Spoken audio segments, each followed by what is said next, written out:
William Costigan Jr.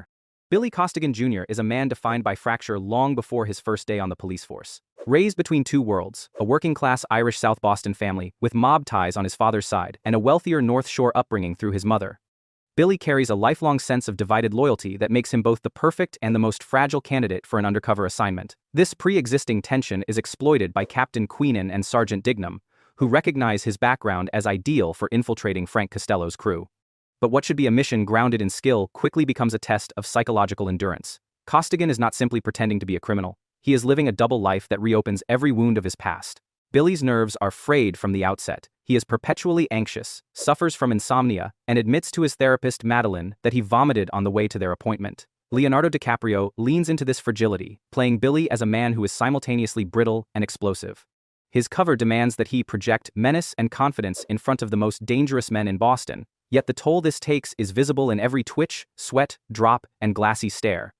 The iconic scene where he smashes his cast on a pool table after a tense encounter with Costello captures his internal torment. It is a moment that is part outburst, part desperate attempt to remind himself which side he is on. DiCaprio prepared extensively for the role, traveling to Boston to study the culture and immersing himself in the unique dialect of Southie. He described the experience of working with Martin Scorsese as requiring him to be fully prepared every day so he wouldn't be lost in the wash. Interestingly, the role could have been very different. Brad Pitt was originally considered for Costigan before passing to produce the film, and Tom Cruise was once rumored to play Colin Sullivan. Although DiCaprio's performance was widely acclaimed, Warner Brothers made the strategic decision not to campaign him for a Best Actor Oscar to avoid competing with his co-stars Matt Damon and Mark Wahlberg. Despite this, his portrayal is often credited with marking the moment DiCaprio fully shed his teen idol image and became a serious character actor, embodying a man whose identity collapses under the weight of the life he is forced to live. Joseph Pistone, aka Donnie Brasco. Johnny Depp steps into the shoes of Joseph Pistone, the real-life FBI agent whose 6-year infiltration of the Bonanno crime family remains one of the most dangerous and consequential undercover operations in American law enforcement. Beginning in the mid-1970s, Pistone went deep undercover under the alias Donnie Brasco, posing as a jewel thief with enough credibility to slowly earn the trust of mafia soldiers and capos. His preparation was exhaustive. He attended FBI gemology courses to convincingly talk diamonds, lived apart from his family for years, and existed in a state where a single slip of his cover story could have cost him his life. The mission ultimately resulted in over 200 indictments and more than 100 convictions, fundamentally reshaping how the FBI combated organized crime.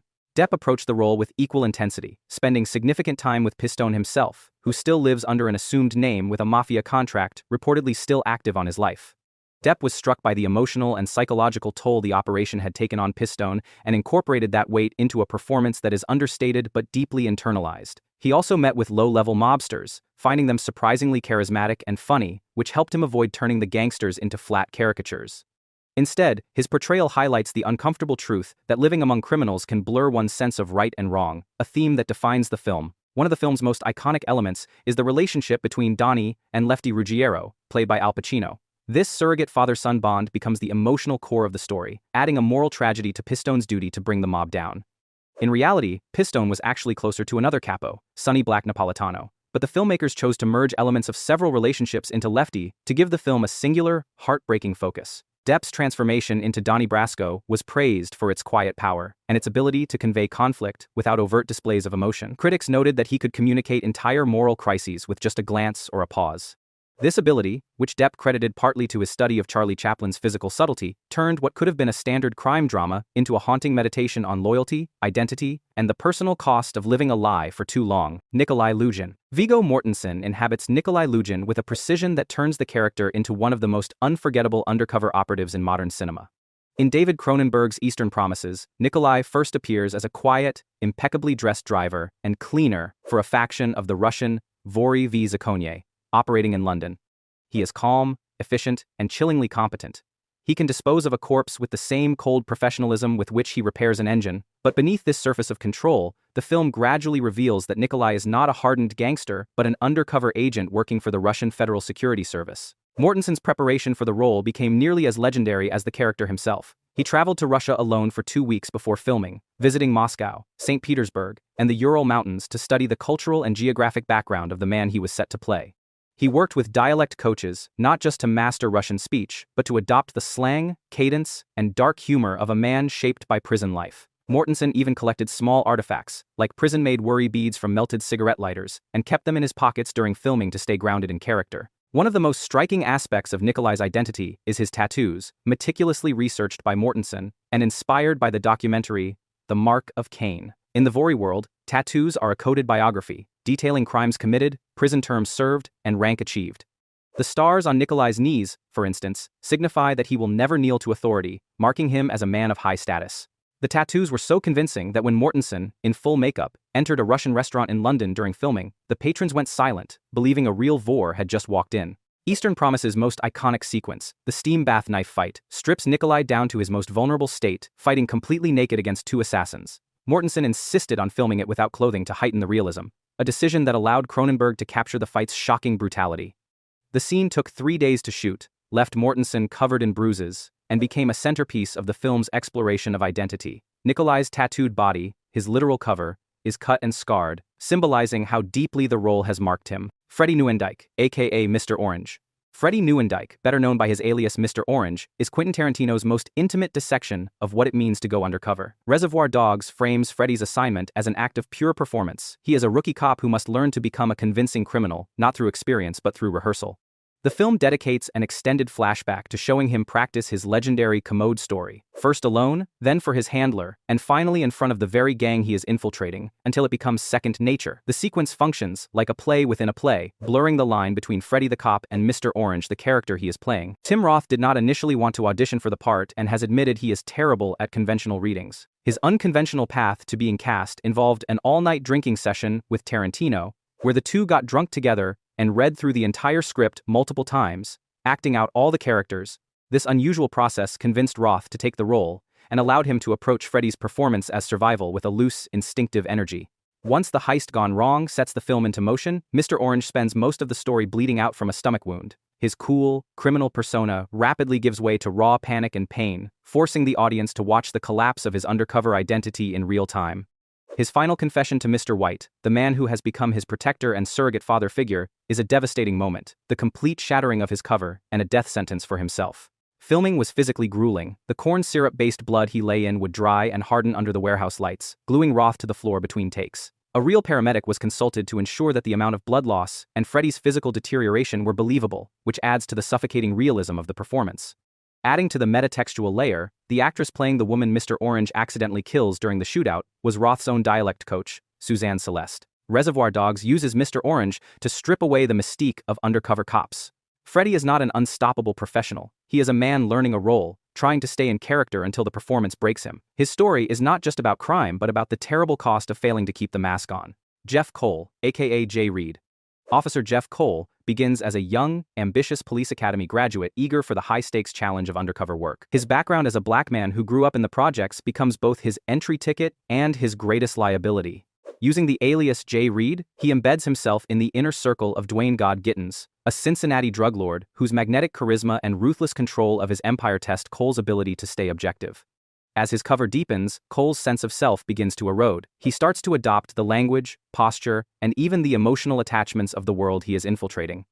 The line between cop and criminal blurs most dramatically in the film's climax, when Cole points his gun, not at God, but at a fellow officer. A moment that shows just how far he has drifted from his true identity. Omar Epps approached the role with a very instinctive style. Unlike actors such as Viggo Mortensen or Johnny Depp, who immersed themselves in research and technical preparation, Epps chose to jump in and live in the moment of the film's intense scenes. Director Michael Reimer encouraged this approach, treating Cole's psychological unraveling as something that should be discovered in real time rather than meticulously mapped out beforehand. This method gave Epps's performance a raw, unpredictable energy, though some critics felt it lacked the deeper gravity required to convey the full psychological collapse of the character.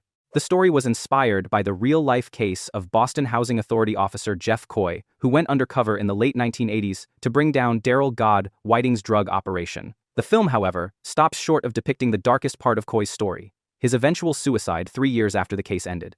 By giving Cole a hopeful ending, in which he survives and becomes a police academy instructor, the movie removes the tragic weight of its source material. This narrative sanitization is often cited as one reason critics found the film dramatically thin, though LL Cool J's menacing portrayal of God was praised as the standout performance. The decision to soften Cole's fate may have made the film more palatable for audiences, but it also undercut the full horror of being in too deep.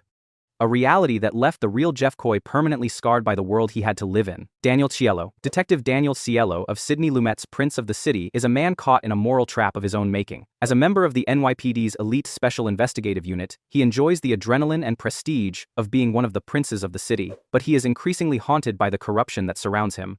Skimming drug money, feeding narcotics to informants, and operating above the law. When federal prosecutors approach him about cooperating in a corruption probe, Ciello agrees on the condition that none of his partners will be harmed. This naive bargain becomes the fulcrum of his undoing.